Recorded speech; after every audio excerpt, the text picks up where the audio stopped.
ang bahay sa kalsada. May isang maliit na bayan sa probinsya kung saan may isang bahay na palaging nadadaanan ng mga tao papuntang palengke. Hindi ito mukhang espesyal. Luma lang, may sirang bubong at pader na tinutubuan ng lumot. Ngunit kahit araw, bihira ang dumaraan sa mismong harapan nito. Sabi ng matatanda may sumparaw ang bahay at sino mang tumigil doon ay hindi na nakakaalis ng normal. Unang pagkakataon. Isang gabi, pauwi galing trabaho si Ramon, isang tricycle driver. Dahil madilim na at malayo ang ibang daan, napilitan siyang dumaan sa harap ng bahay.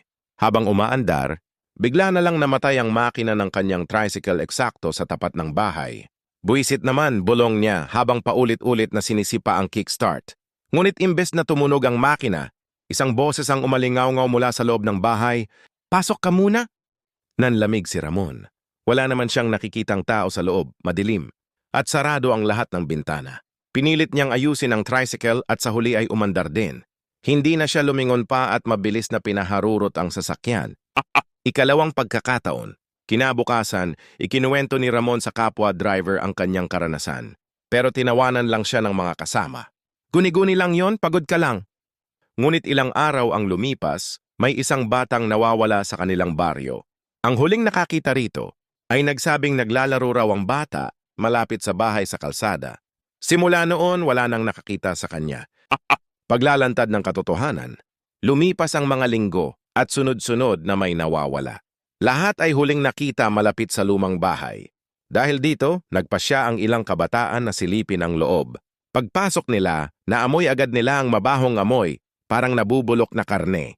Nang sindihan nila ang kanilang flashlight, tumambad ang mga lumang laruan, sirang sapatos at mga uniforme ng bata, nakakalat sa sahig. Sa isang sulok may malaking baul. Dahan-dahan nilang binuksan iyon at doon nila nakita ang mga buto ng mga bata. Ang multo, bago pa sila makatakbo, lumitaw sa harap nila ang isang babae, duguan ang mukha at sira-sira ang damit. Walang mata ang kanyang mga mata, puro butas lang, at mula rito'y lumalabas ang maitim na usok. "Akin na kayo!" Sigaw nito sabay hagalpak ng tawa. Nagkagulo ang mga kabataan, nagsisigawan habang pilit na tumatakas palabas ng bahay. Isa sa kanila ang hindi nakalabas, si Erwin. Pagbalik ng mga kasama para sunduin siya, wala na itong bakas. Hanggang ngayon walang naglalakas loob tumigil o lumapit sa bahay sa kalsada. Kapag may dumaraan, palaging binibilisan ng lakad o andar ng sasakyan. At tuwing hating gabi, may mga nakakarinig pa rin ng boses mula sa loob. "Pasok ka muna!" At kung sakaling huminto ka, baka ikaw na ang susunod na hindi na makabalik.